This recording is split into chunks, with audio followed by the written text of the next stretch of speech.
Hello and good day, Angano Private High School, to the school head, to the head of the English department, Mrs. Mary Jane G. Castro, of course, to my very good friend, Mr. Aristotle C. Ruscha, to all the members of the faculty, the parents, and the students.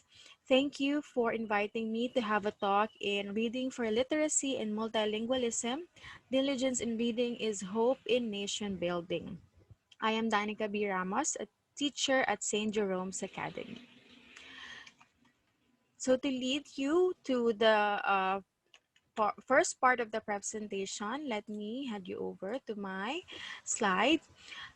So for this part, we will be discussing about the talking points as to which or to where the discussion or my discussion will revolve around. So reading for literacy and multilingualism, how reading can help us become literate, when or how should we read, and how does reading help us become multilinguals.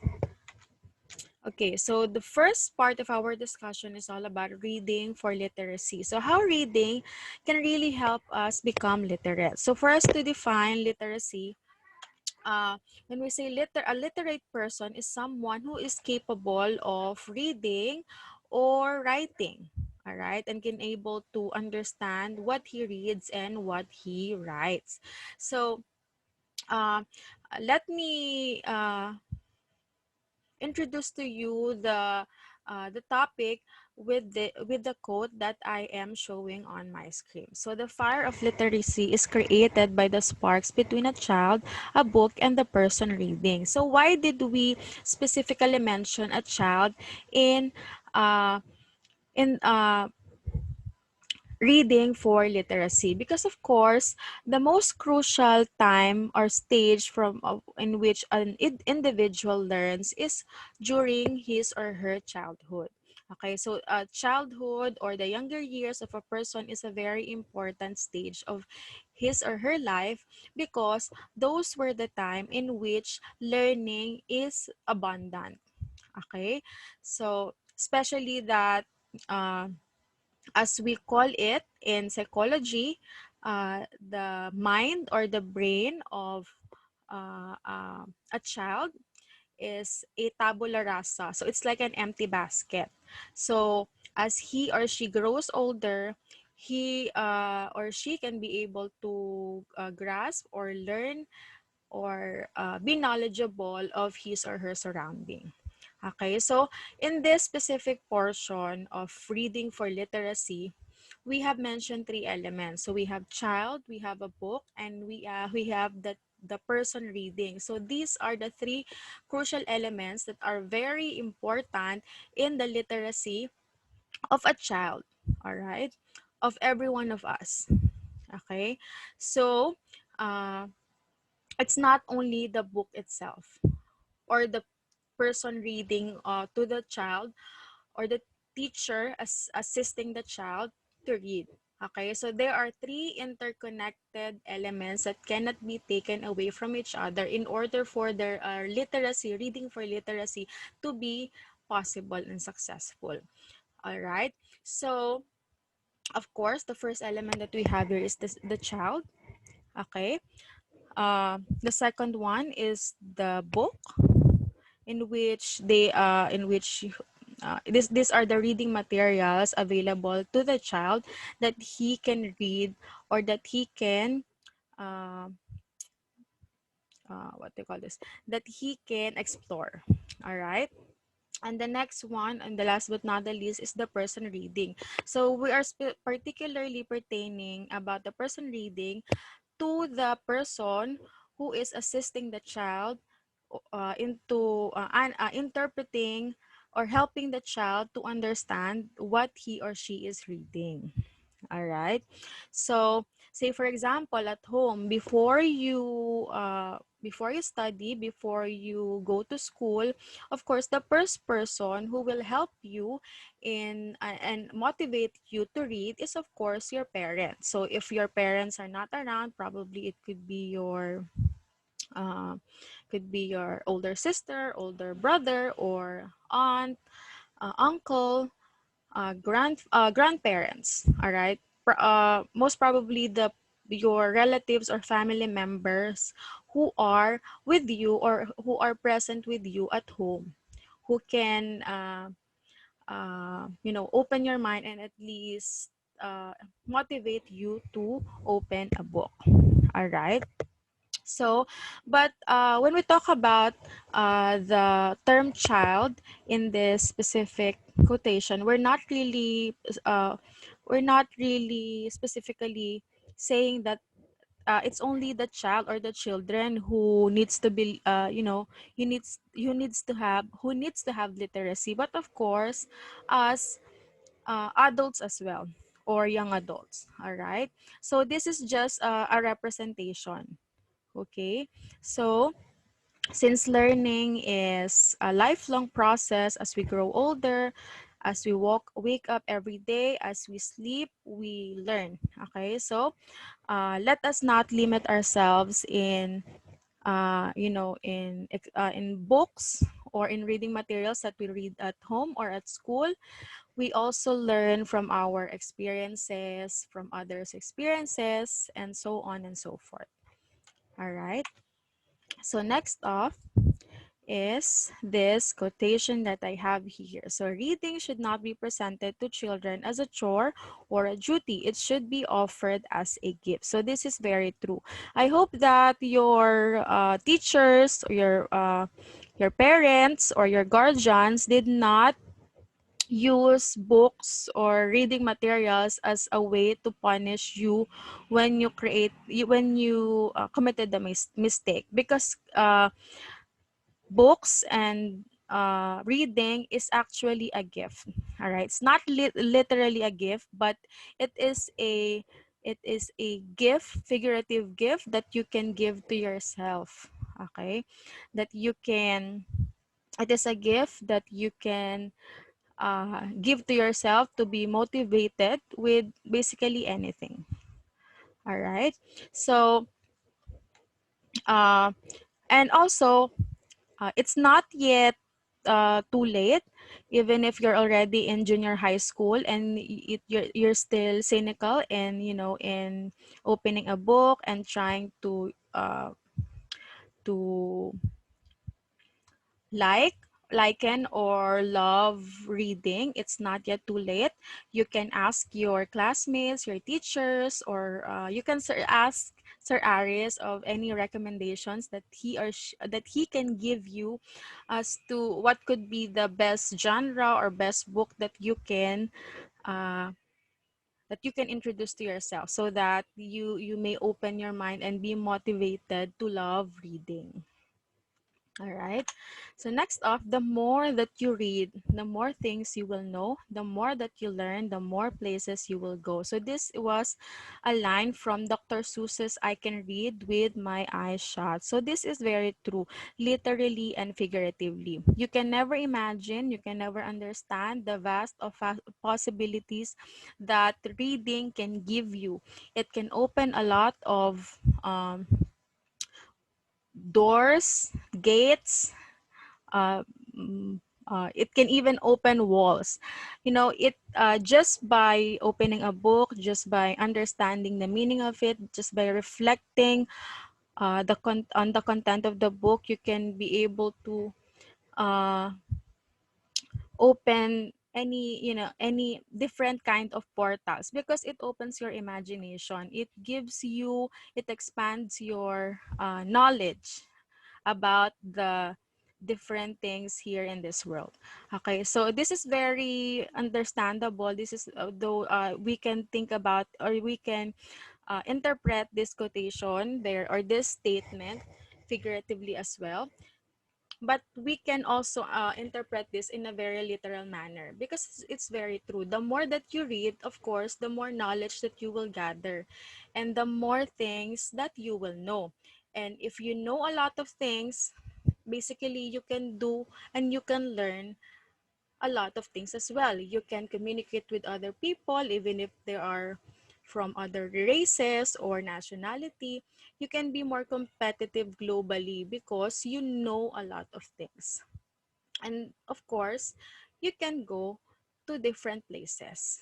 And figuratively, if you can just sit in your at the comfort of your home, you know, just by opening a book, you can be able to travel to places, different places, and meet different personalities or different types of people, because you can relate to the characters of the story that you are reading.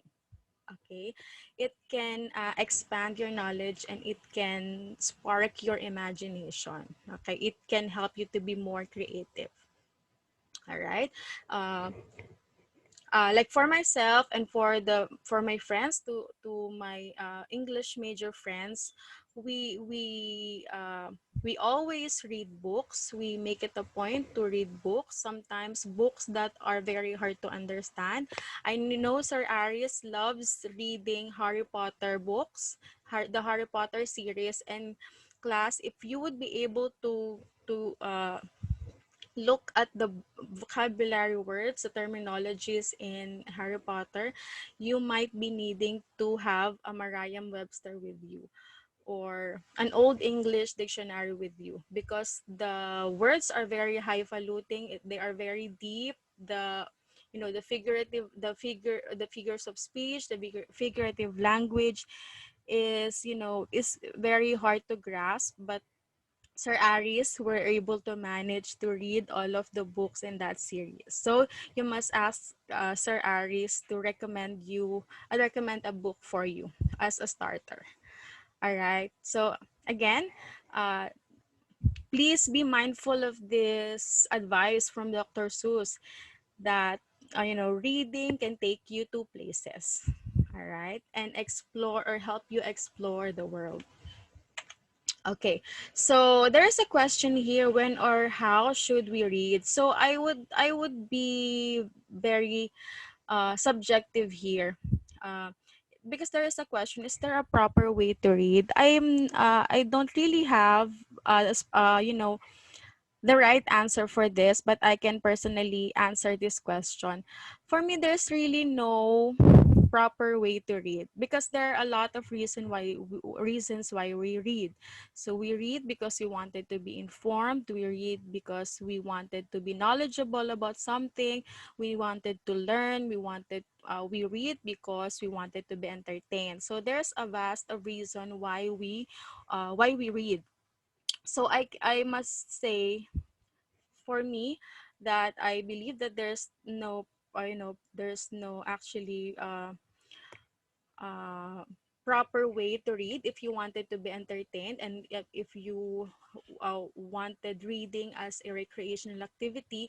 But if you wanted to be informed about something, so say for example, you're already in your junior high school, you wanted to be informed or knowledgeable about something because you're conducting a research, of course there should be a formal or proper way for you to read reading material. So we know how to skim, we know how to scan, we know how to intensively read. Okay, so depending on the purpose of your reading, maybe that is how we can identify the proper way on how to read. But basically, if you would ask me if there's a proper way, or if there's a right time for reading, it's basically every time. Okay, even if you were just browsing the internet, you are already reading. But I would suggest that, aside from you giving time to, you know, social media, to browse internet, you should also give time for yourself to read, you know, books that has substance, reading materials that has substance, or content that has sense. All right, because social media is basically reading, but it's an empty reading. You don't really read to, you know, to be informed and to be knowledgeable in social media. You just read statuses of, you know, friends, people that you know and you don't know. Okay, so it's, for me, it's just empty reading. All right, so the next slide that we have here is, we will be tackling strategies for us to be able to read in a changing society. So how to read in a changing society. So why do we call it as a changing society? Because of course, the society that we have is really changing. Okay, it's evolving. Back then, we don't have Kindles, we don't have tablets, we don't have iPad. We only have newspapers, books, magazines, comic strips. And like today, we have a lot of different ways on how we gather information.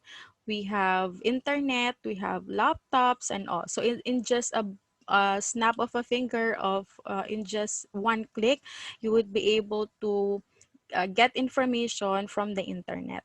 Okay, so these are the strategies that you can do for you to be able to still get into reading, even though there are many distractions like social media, online games. All right, so to start off, you can choose different reading pieces for different occasions. So if you're not yet if you didn't if you haven't find the right uh, genre for you, so say for example you can find the right genre of book of reading materials for you yet, you can explore. Okay, try to read different books. Sabi nga ni Francis Bacon, try to drink from every cup. Okay, so you try to read from Dan Brown, suspense thriller. You can try to read from mythology. You can try uh, Rainbow Rowell. You can, for you to be able to, to know the water, you need to test the waters. Okay, so you need to also choose different reading pieces for different occasions. So I may suggest, since you will be having your Christmas vacation in 2 weeks time, you can choose a book that you can read during the span of time. So say for example, you have 2 weeks. So you can choose a book that you can read within that within those times. So kung busy ka naman, say for example, the classes have returned, you can choose a book or a reading material that you can finish in just one sitting. All right, help yourself to manage your time so that you can find time to read. Okay, or something like that. So basically, you will be helping yourself to explore the genres of books and reading materials. So, and you will also need to find time for yourself to read. All right. Give yourself, motivate yourself to read. Okay. The second one is you need to incorporate reading into your daily habit. Okay. So you need to, for you to be able to love reading, you, again, like what I've said, you need to motivate yourself to read. And for you to be able to do that, you need to find time. You need to, if you need to incorporate reading to your habit. So say for example, you give 2 hours of every day of your day into social media. All right, you will be browsing for 2 hours, or you will be having online games for 2 hours. You may give another 2 hours for reading, 2 or more hours for reading, for recreational reading. So when we say recreational reading, it's the type of reading in which you entertain yourself through reading. All right. Okay, so the next one, you need to share your reads with others. So this is also a motivational approach to reading, because when you share your reads or your books to others, it will motivate you to read more. Apart from motivating others to read more, it will also motivate you to read more. Okay, because when you share your reads with other people, that means you appreciate what you have read. Okay, so meaning you were able to reflect and relate to the book that you have read. So it's very important.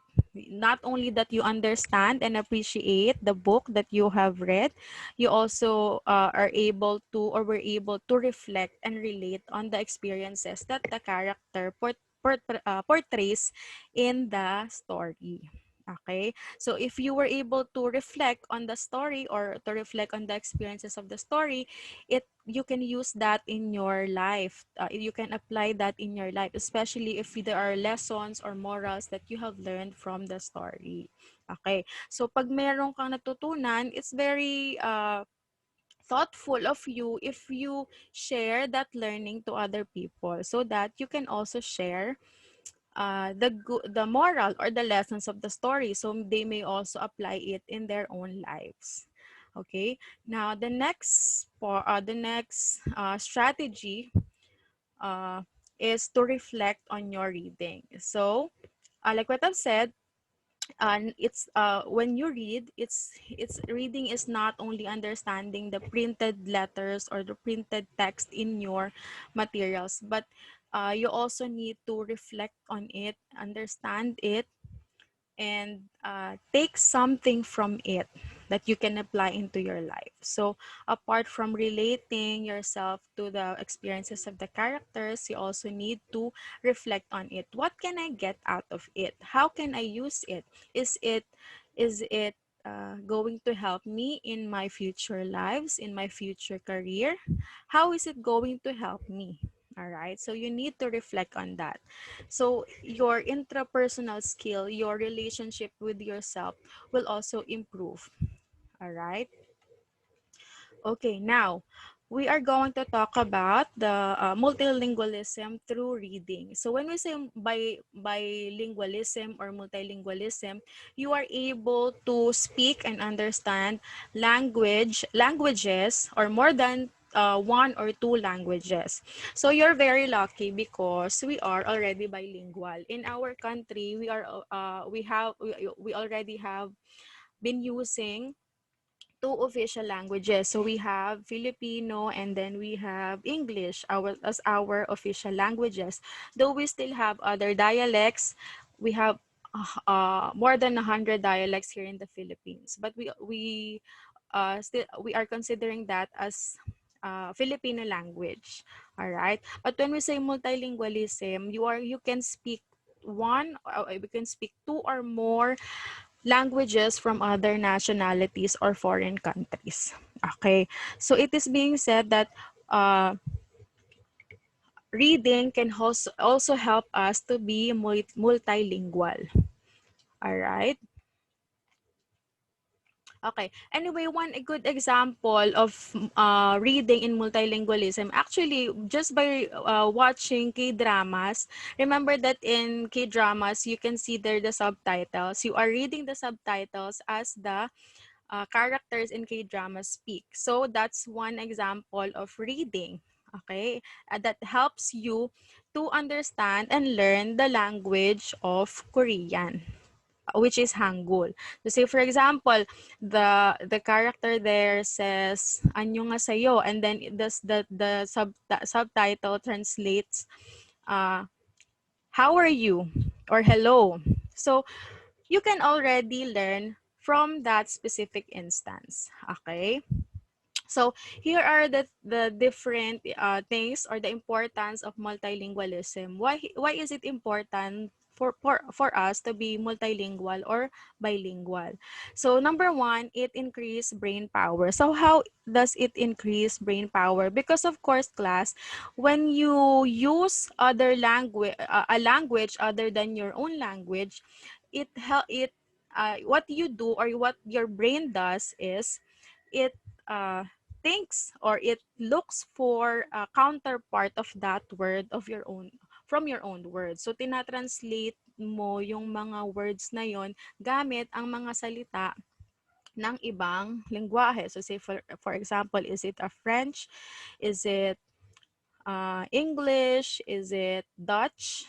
All right. So any other languages. So it increases your brain power kasi it somewhat exercise your memory, your brain activity. That's why it increases your brain power. So second, it can give children an academic advantage. Why? If someone, say for example, a Filipino child is already aware or already knows how to speak in English, it's already an advantage because we are using uh, English as our medium of instruction here in the Philippines for subjects such as science, in English, and mathematics. All right. Sometimes, ano pa, PE, MAPE. All right. Okay, so it's already an advantage if a child or knows how to speak two languages or two or more languages. Sometimes they even called as geniuses pag yung pag ang isang bata ay he or she knows how to speak more than two languages. Sometimes they are considered as geniuses because it's hard to understand and learn other foreign languages. Okay, so next one, it also increases awareness of other cultures. So because you are learning the language of other nation or other nationality, you also learn how their culture or you also learn their cultures because language and cultures they are interconnected concept or context that uh, if you would learn the language of a specific country, uh, related yung culture. All right. Next one, it makes travel easier and more enjoyable. Since you know how to speak the language of the country where you're in, of a foreign country you are in, of course, it will be easier for you to travel and to go to places because uh, you know how to communicate with the locals of that place or of that country. That's why the your travel or your vacation will be more enjoyable. So you will not be pressured, you will not be afraid to, go out because you know how to read their signs or traffic signs, you know how to communicate with the people and the locals in that specific place. All right. So it also improved competitiveness in the job market, especially here in the Philippines. If you wanted to apply in a corporate job, you need to know how to speak in English. Not necessarily fluent in English, but you should be able to represent yourself using the English language, or at least use the basic English language. All right. So now that you're in junior high school, I know that you are already planning what tracks that you will be choosing in your senior high school years, or what job would you want in the future. So it will help you if a lot if as early as now you will be practicing and enhancing your English skills or English speaking skills. Okay. So number 6, find it easier to learn a third language because you already know a second language. It will be more easier for you to learn another language. So say for example, you want to learn Nihongo. All right. So sometimes the books that translates or the books which is being published or printed, sometimes they use English as translation of Nihongo. Okay, so since you already know how to speak in English, mas madali ka na matututo ng Nihongo because that is the trans that in that book, the specific terminologies or statements in Nihongo was translated or were translated in English. All right. Next one, you can better raise your kids bilingual. So, in the future, we're not saying that you need to have your kids already, but in the future, you can be able to raise your kids bilingual because you are already bilingual.